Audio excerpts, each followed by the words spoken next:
Okay, so welcome back everyone. Welcome back ပါ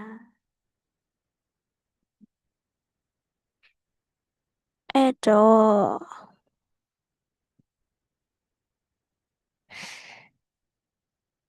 နေ့နေ့ channel ထဲမှာကြေညာပြီးသွားတယ်တဲ့ဟိုဒီစာလေး right 1ဆိုတာလေးတင်မယ်ဆိုတာစစချင်းတော့နေ့နေ့လည်းဒီဆောင်နဲ့ပဲတင်ခဲ့တာဒီစာကတော်တော်ထောက်ကူပြုတယ်ပေါ့နော်လွယ်တယ်အခြေခံကနေ advanced level ကြီးရအောင်တော့ပြရတော့ဒါပေမဲ့မပွင့်လာတော့ကြာပြီ ready ဒီစာအုပ်က level လိုက်1 2 3ဆိုတော့ရှိရ1တော့တရားပေါ့ဒါ2ဒါ3 2 3ကတော့နောက်မှအဆင်ပြေဆက်တော့ပြီမယ်အဲ့တော့ဘဝမှာဘဝကိုပဲယဉ်ကြည့်လိုက်မယ်နော်ဘဝမှာ paragraph writing တဲ့ဘဝ introduces basic paragraph structure and the writing process student will practice various type of writing including descriptive expository opinion narrative creative and letter writing ဒါကြတော့ဒီဘုံ1 right ဘုံ1ဆိုတဲ့စာအုပ်ကို summary လုပ်တာ summary ဆိုတာအကျဉ်းချုပ်တာတစ် line နဲ့အကျဉ်းချုပ်တာကိုပြောဒါနှစ် line ပေါ့နော် line နှစ်ခု sentence နှစ်ခုသူကကြတော့ဒီဘုံ1မှာကြတော့ဘာလုပ်မလဲဆို basic paragraph structure နဲ့ writing စစချင်းဆိုရင်တော့ဘယ်လိုမျိုးရေးမယ် sentence တွေကိုဘယ်လိုရေးမယ်ဘယ်နားမှာထားမယ်ဘယ်လိုမျိုး paragraph နဲ့ရေးမယ်ဆိုတော့ပြောဒီမှာရေးမယ်ပုံ writing type တွေကကြတော့ descriptive ရဲ့ expository ရဲ့ opinion narrative creative and letter writing descriptive တို့အဲ့ဒါ descriptive ကကြတော့ဘယ်လိုပြောရမလဲ informative လို့လည်းပြော informative text လို့လည်းခေါ်ကြအများတယ်informative ကကြတော့ information တွေပုံများပေါ့ descriptive ကကြတော့ describe လုပ်တာအသေးစိတ် describe လုပ်တဲ့ဟာတွေကို descriptive လို့ပြောတယ်အဲ့ဒါကြီးကကြတော့တော်တော်များများ novel ဝတ္ထုတို့ပုံမေတို့ထဲမှာများသောအားဖြင့်လင်းနေတွေပို့ပါနော်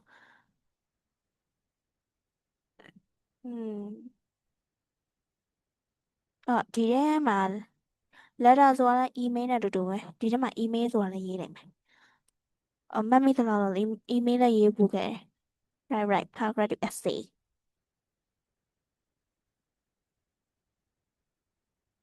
ဒါကြတော့သူ့ရဲ့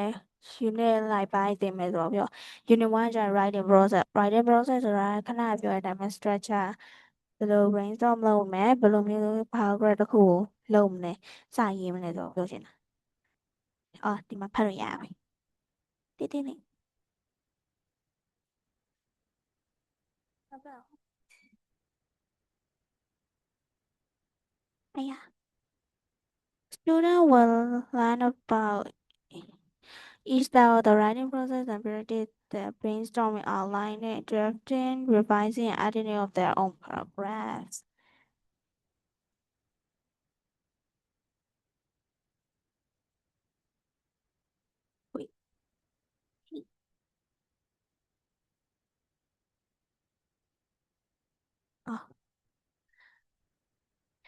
unit 1မှာကျတော့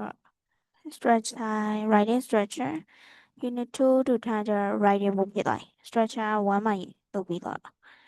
ခဏပြောခဲ့ descriptive informative opinion letter အဲ့လိုလေးရေး step 3 step 4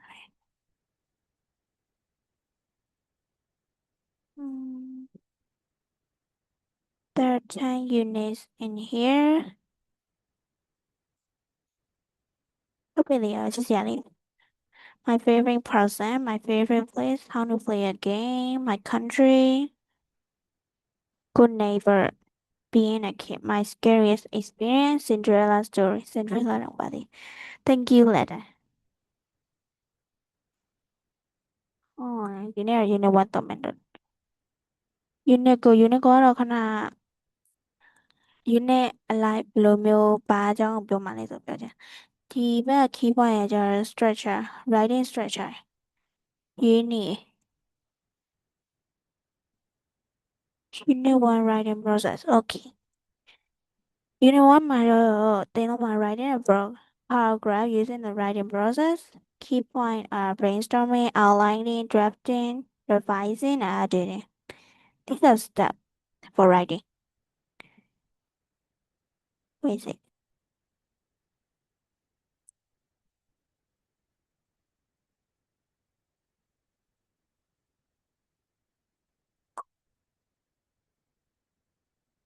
Mhm. Anyway, paragraph is a group of sentences that talk about one topic. It has a topic sentence, body sentences, and a closing sentence. In a paragraph, you can describe, explain, give your opinion, or tell a story about the topic. Paragraph တစ်ခုဆိုတာနဲ့သူကကြတော့ a group of sentence စာကြောင်းတစ်ကြောင်းတစ်ကြောင်းစီနေစုထားတာကို paragraph လို့ပြောတာ most paragraph have not most all paragraph have a topic sentence, body sentences, and a closing sentence. closing sentence ကို conclusion လို့လည်းခေါ်ကြရများဒီထဲမှာပြောတော့မှာပေါ့နော်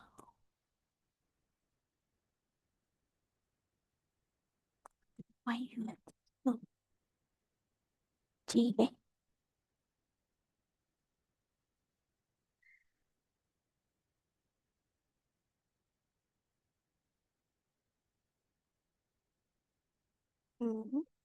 conclusion okay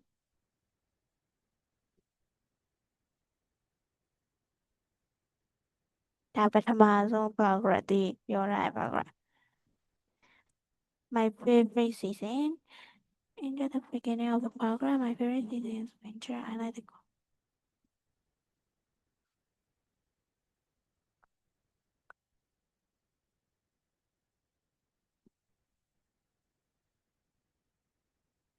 okay ဒီအနီအောင်လေးကကြတော့ topic sentence topic sentence ကိုဘယ်လိုပြောမလဲဆိုတော့ topic sentence က the first line of the whole paragraph or essay topic sentence ဆိုတာ paragraph တစ်ခုရဲ့ပထမဆုံးစာကြောင်းသို့မဟုတ်ပုံမြင် essay တစ်ခုရဲ့ပထမဆုံးစာကြောင်းကိုပြောတာဥပမာဒီမှာဆိုရင် my favorite season is winter ဒီမှာ full stop ချလိုက်အဲ့ဒါဆိုရင်အဲ့ဒါ topic sentence ပဲလဲလဲဒီ paragraph ထဲမှာ topic sentence ကိုရှာပါလို့မေးခဲ့ရင်ပထမဆုံး line ကိုသွားကြည့်လိုက်ရင်အဲ့ပထမဆုံး line က topic sentence ပဲအဲ့ topic sentence ထဲမှာဘာပါလဲဆိုတော့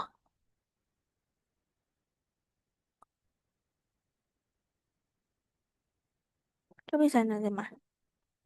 main idea ပါ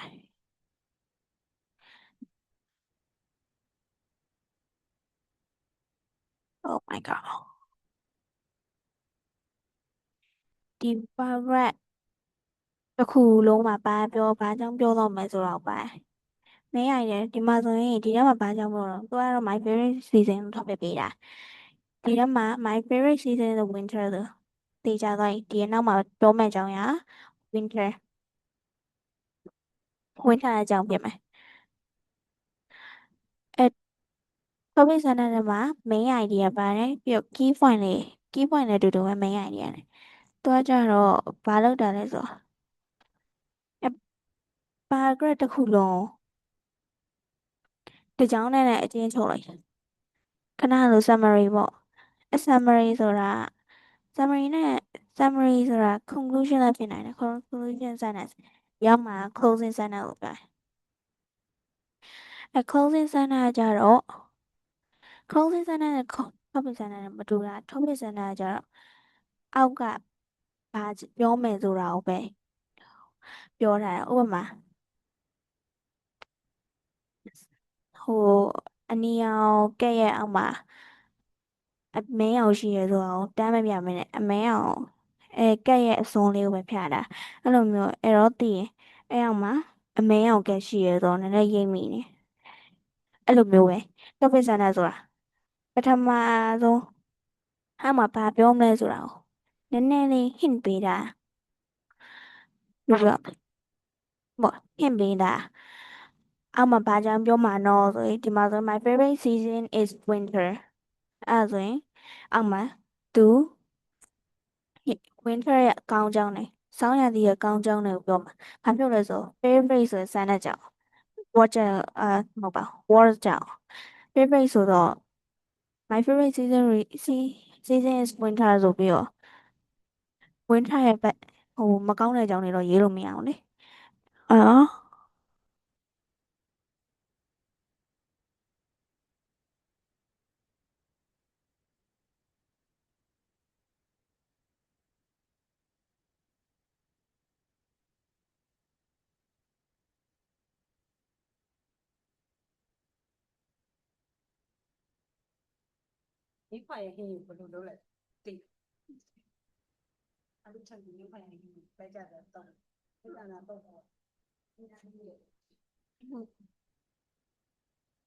okay sorry only found in the beginning topic ဆန်းတဲ့ဆိုတော့အခုတော့ဒီနှစ်ခုပဲသိထားနေရတယ် topic ဆန်းတဲ့ဆိုတာ main idea ဒီတစ်ခု paragraph တစ်ခုလုံးအချင်းထုတ်လိုက်တာဒါပေမဲ့အောက်မှာဘာပြောလဲဆိုတာကိုမပြောအချင်းမဲ့ထုတ်လိုက်တာပြီးတော့သူက paragraph တစ်ခုစီတိုင်းရဲ့ပထမဆုံးစမ်းကြမှာရှိတယ်ဒါပေမဲ့ essay တွေကို story တို့ဘာလို့တော့တောလို့မရဘူးပေါ့နော်ဘာဖြစ်လို့လဲဆို story တို့မှာတော့ story မှာကျတော့ paragraph 4ခု5ခု6ခုအများကြီးရှိနိုင်တယ်အဲ့ဒါကိုမှ paragraph ဒီ paragraph 1ရဲ့ပထမဆုံး sentence က topic sentence လို့သိတယ်သိထားကြတယ်တော့ပြီးတော့2ရဲ့paragraph 2ရဲ့ပထမဆုံး sentence က topic sentence လို့တော့ပြောလို့မရ paragraph တိုင်းဆိုတာကျတော့paragraph တို့ပုံမြင် story တို့အကုန်လုံးရဲ့ပထမဆုံး paragraph လည်းမရသေးဘူးဘာမှလည်းမရသေးဘူး topic sentence ဟာရဲ့ပထမဆုံး sentence နားလည်လားမသိအဲ့ဒါကိုပြောတာokay topic sentence ပြီးရင်တော့ body sentence ကျတော့လွယ်တယ်အဲ့မှာဘာရေးမလဲဆိုတော့သူ့အပေါ်မှာရေးထားတဲ့ဟာကိုပဲအများကြီး evidence တွေရေးတာဥပမာသူဒီမှာရေးတာ my favorite season is winter I like the cold weather and snow သူဘာကြောင့်ကြိုက်တာလဲ why reason ကိုရေးတယ် reason ရေးတယ်ပြီးရင်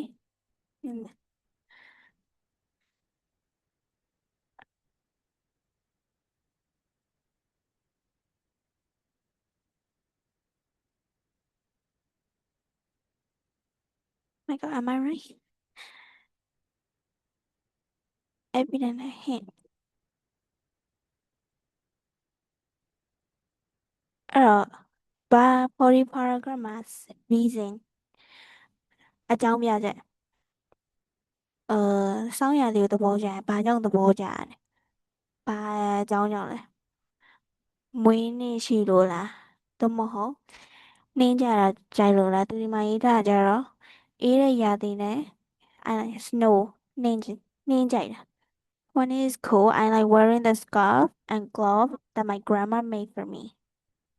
In the winter, there are lots of fun things to do. On weekends, I like to go ice skating with my friends. When it snows, we make snowmen and have snowball fight. Winter has great holidays too.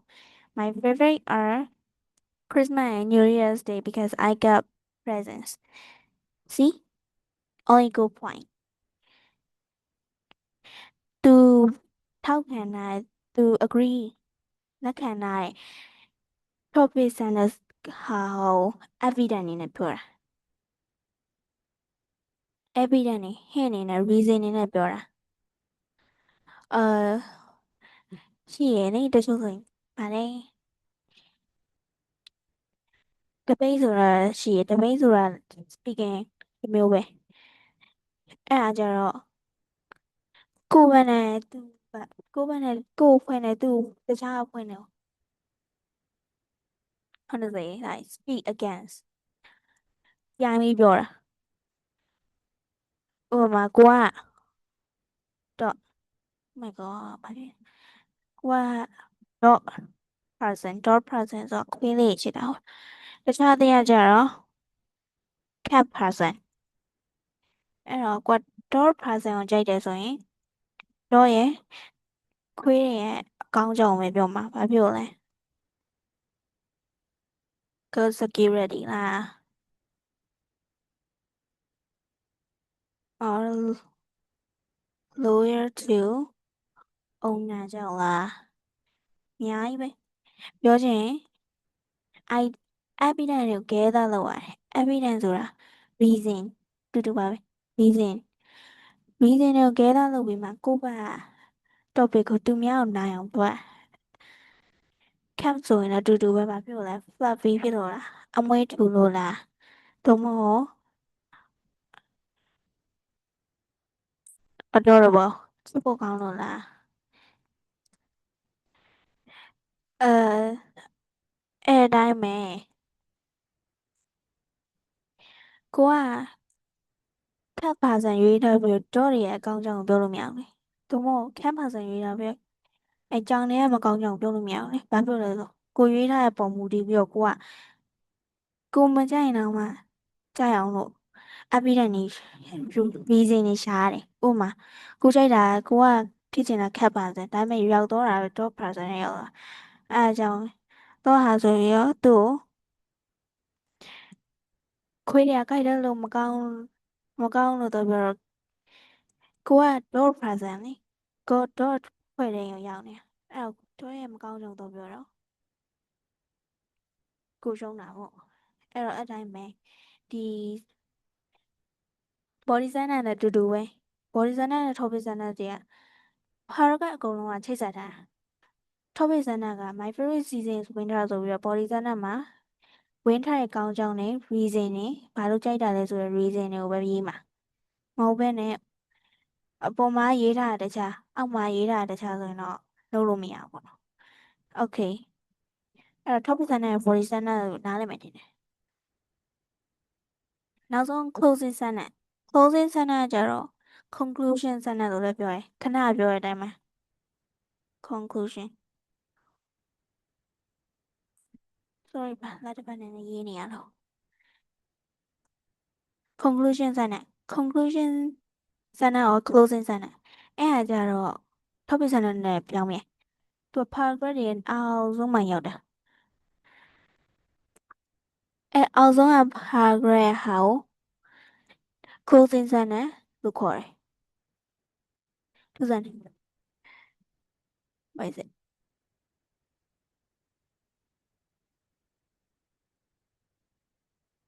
this one ဒီမှာဆိုရင် I think winter is the best of all the season မြန်မာမှာဆိုရင် season 3ခုရှိတယ်လေ what season ဟုတ်ပါ rainy season winter season နဲ့ sunny is that hot season yeah အဲ့ရှိအဲ့သုံးခုသူကကျတော့နိုင်ငံခြားမှာကျတော့၄မျိုးရှိတယ်ဒါပေမဲ့ဟိုနွေဦးနွေဆောင်းဦးဆောင်းလို့ပြောရှိတယ်ဒါပေမဲ့မိုးကျတော့ဖြုတ်ထားကြတာများတယ်အဲလိုမျိုးပဲသူကနောက်ဆုံးထိတော့မှသူ့ရဲ့ how to say like သူ့ရဲ့ idea ပေါ်မှာထောက်ခံနေတော့နောက်ဆုံးထိတော့ conclusion sentence တိတောင်ထောက်ခံနေတော့ topic sentence စတဲ့စာကြောင်း conclusion sentence စီထောက်ခံတာအဲ့ဒါ paragraph တိုင်းပဲparagraph တိုင်းမှာအဲ့လိုမျိုးပဲတစ်ခုက paragraph တစ်ခုကလွဲလို့ပေါ့နော် balance report ဆိုတာရှိရယ် paragraph တွေတိုင်းမှာ writing ဆိုရင် writing type တွေအများကြီးပဲသင်ခဲ့ရတာအကုန်လုံးပေါင်းလိုက်အများကြီးပဲထက်ရှိလည်းရှိသေးတယ် article တို့ descriptive writing တို့ informative writing တို့ letter တို့အများကြီးပဲနော်သူကကျတော့ level လိုက်တစ်ခုချင်းစီတက်တာသွားအခုဆိုရင်ဒီမှာသူပြောတာကျတော့ဒီစာအုပ်မှာကျတော့ paragraph နဲ့ essay တွေသွားမယ်လို့ပြောတာ အဲ့တော့ဒီမှာကျတော့ paragraph နဲ့ရင်ဆိုင်နင်းနီအခုပြောချင်တာကျတော့ပါဒီ paragraph တစ်ခုဆိုတာကိုပြောတဲ့စာကြောင်းတစ်ကြောင်းကိုပြောတဲ့ကိစ္စတစ်ခုကိုအစစပြီးသွားတယ်အဆုံးထိကိုထောက်ခံနေမှာ topic ဆန္ဒကစလိုက်တယ် my favorite season is winter body ဆန္ဒကလည်းပြောတယ်အများကြီးထောက်ခံလာတာပေါ့ body ဆန္ဒကလည်းအဲ့တော့မှဟိုးအောက်ဆုံးက conclusion ဆန္ဒဒီမှာလေ I think winter is the best of all the season အားလုံးထက်မှာ winter ကအကောင်းဆုံးပဲသူ့အတွက်အဲ့ paragraph ပဲ you understand အာအရင်ကပြောခဲ့တဲ့အတိုင်းပဲလင်းနေဟာတခါမှဟိုတင်မှုမှာမဟုတ်ဘူးเนาะတကယ်လို့နားမလည်မဲနဲ့ရှုံသွားတာရှိခဲ့ရင်ပြန်မေးလို့ရပါတယ်မသိရင် comment တို့ comment ထဲမှာရေးပေးလို့ရပါတယ်ဖြစ်နိုင်ရင်နောက်ကျရင် group တက်တက်လုပ်ပေးမယ်ပေါ့နော်အင်္ဂလိပ်ဆိုအင်္ဂလိပ်ဗီဒီယိုတွေတင်ဖို့အတွက် group တက်တက်လုပ်ပေးမယ်တကယ်လို့မေးချင်တာရှိရင်မေးလို့ရတယ် comment ထဲမှာအခုလောလောဆယ် comment ထဲမှာမေးထားလို့ရတယ်လင်းနေတက်နိုင်တော့ပို့ပေးမယ်ဒီအောင်ကြတော့ဒီဗီဒီယိုကြတော့ Telegram မှာလည်း share ပေးရပြင် Telegram ပြတ်တော့မှာဆိုတဲ့အတွက်ကြောင့် YouTube မှာလည်းထပ် share ပေးတာအဲအကြောင့်မို့ YouTube မှာကြည့်ချင်လည်းကြည့်လို့ရတယ် Telegram မှာကြည့်ချင်လည်းကြည့်လို့ရတယ်အကုန်လုံးက welcome ပါနော် Okay အဲ့တော့ရှုပ်သွားမှာဆိုလို့ပြန်ပြီးတော့ရှင်းပေးမယ်နော်呀ကိုOkay အဲ့တော့ခဏလေးဒါနည်းနည်းရှုပ်တာ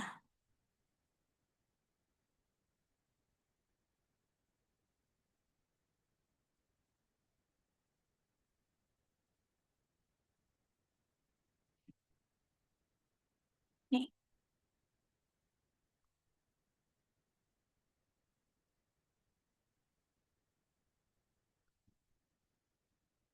topic ဆန်တဲ့ paragraph တစ်ခုကိုလုပ်ပြီးဆိုရင်လိုအပ်တာပထမဆုံးက topic ဆန်တာပြီးရင် body part body sentence body sentence တဲ့ညာ body part လို့လည်းသုံးတာရတယ်ပေါ့နော်ဒီထဲမှာ body sentence လို့ရေးထားတော့လည်း body sentence ပေါ့ body sentences ပြီးရင်နောက်ဆုံးက closing sentence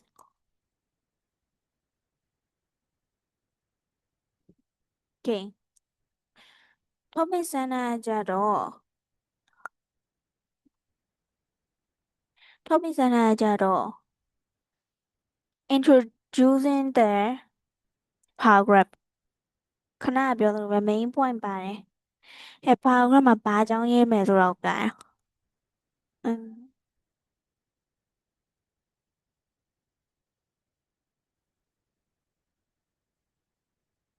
introduce the paragraph အဲ့မှာပါတာကြတော့ main point key point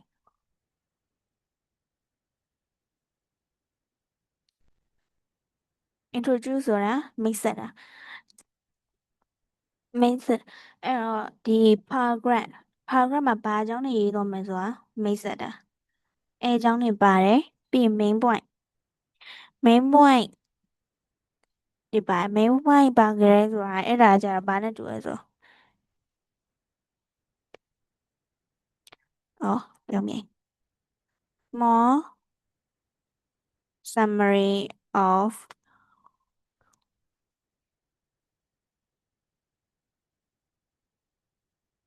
paragraph of the paragraph summary ဆိုတော်တော်များများကြတော့အကျဉ်းချုပ်တာ paragraph တစ်ခုလုံးဖတ်ပြီးမှအကျဉ်းချုပ်တာ body မှာပြောတဲ့Lenny ဒီမှာပြောတယ် small summary of the paragraph ဆိုတော့ဒီ paragraph မဖတ်သေးဘူး topic ဆန္ဒပဲပြောတာ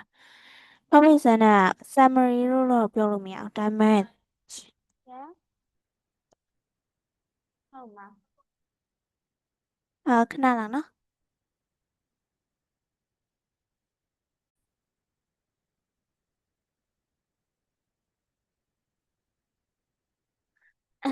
မြင်ရပြီ sorry ပါ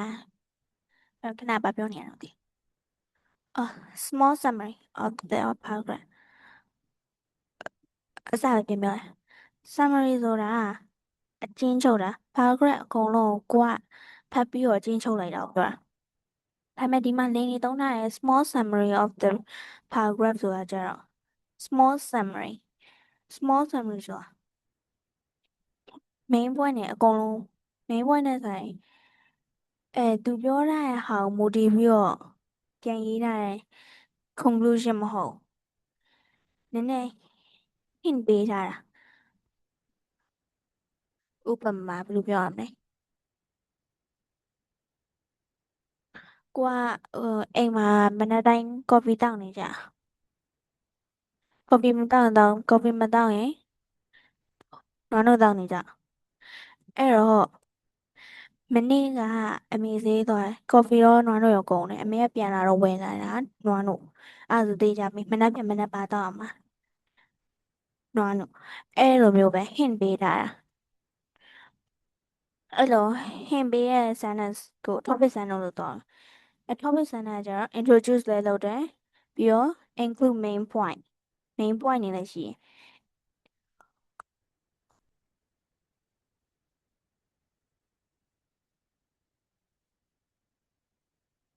include ဆိုတာဘယ်လိုပြောရလဲရှိတာ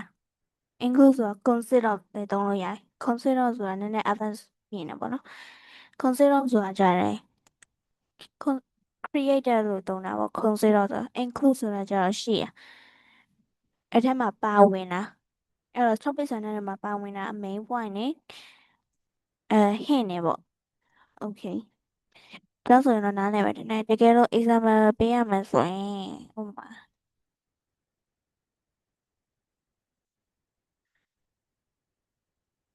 ဒါသူကပြောထားတယ် my favorite technology device လို့သုံးမှာပေါ့နော်ထိုက်တဲ့ပေးတာ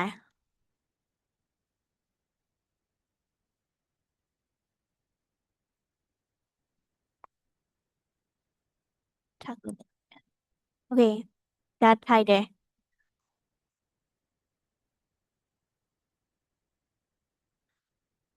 ဒါထိုက်တယ်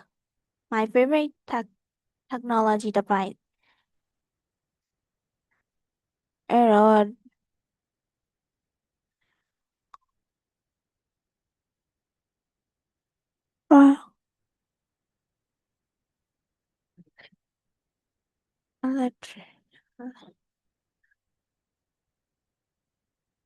electric device okay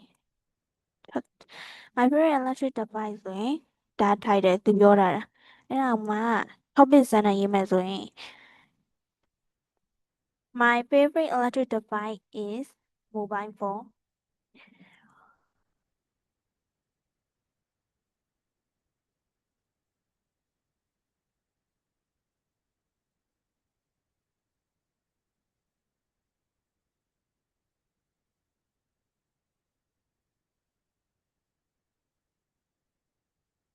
ဒီလိုမျိုးပဲဒါ topic sentence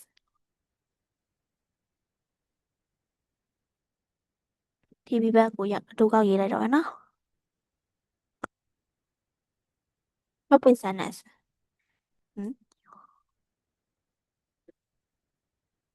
my favorite electric device is mobile phone ဆိုရင်သိကြပြီအဲ့နောက်က paragraph မှာဘာကြောင့်နေရတော့မှာလဲ mobile phone ရဲ့ကောင်းကြောင်းနဲ့ဘာလို့ mobile phone ကိုကြိုက်တာ reason hint no hint ကတော့ဒါဟိုဖြစ်တယ် reason what reason နေဘာကြောင့်ကြိုက်တာလဲ mobile phone ရဲ့ advantage ကောင်းကြောင်းအဲ့ဟာပဲပြောမှာ okay အဲ့တော့ဒါမှမဟုတ် title က my favorite food ဆိုပေးတာ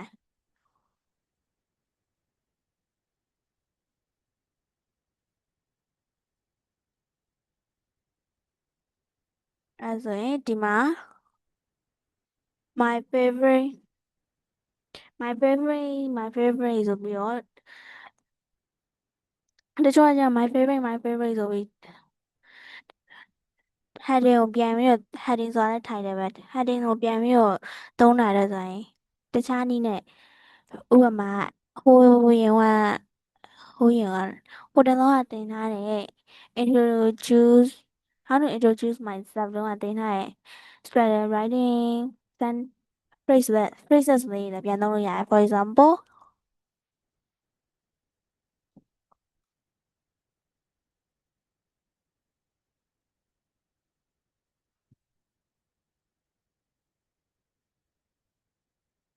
I like eating noodles I like eating noodle အဲ့ဒါဆိုသိကြပြီဒီ paragraph မှာရေးမှာတာ noodle ရဲ့ကောင်းကြောင်းရဲ့ advantages and reason why I like it ဒီမှာဆိုရင် I like ကိုပြန်သုံးတယ် I like eating I like eating I like eating ဆိုတချို့ beginner လေးတွေကျတော့ I like eating ဆိုရင် present continuous လို့ထင်သွားတယ်အဲ့ဒါလေးတော့ထပ်ဆက်လေးတော့နောက်ပိုင်းပြန်တင်ပေးမယ်နော်ဒါပေမဲ့အခုတော့နည်းနည်းလေးပြောပြလိုက်မယ် I like eating ဆိုတာနဲ့ဘာ ing ပါနဲ့ present continuous ဆိုမဟုတ် I like eating ဆိုရင်ငါလုံးဝကြိုက်တယ်လို့ပြောတာငါကြိုက်တယ်လုပ်နေတယ်လို့ပြောတာပေါ့ Okay ဒီမှာဒါတော့ဒီလောက်ပဲရှင်းထားလိုက်မယ်အခု I like eating ဟိုကပြန်သုံးထားရင် I like ပဲအဲ့ကဘာကြောင့်လဲတင်း I like to do introduce လုပ်အောင်ပါလေအဲ့လိုမျိုး Okay ထားပါတော့အဲ့ဆိုဒီထဲမှာ noodle အကြောင်းပြောမယ်ဒါဆိုရင် topic center တော့သိလောက်ပြီထင်တယ်ဒီ note လေးကို channel မှာလည်းပြန် share ပေးမယ်နော် body center ကိုတော့ပြီ body center is body part မှာကြတော့အပေါ်က topic center ပေါ်မူတည်ပြီးခဏလေးနေပြောတဲ့ reason တွေ evidence တွေ advantages တွေ many other thing အဲ့ဒါကိုထည့်ရင်ပါ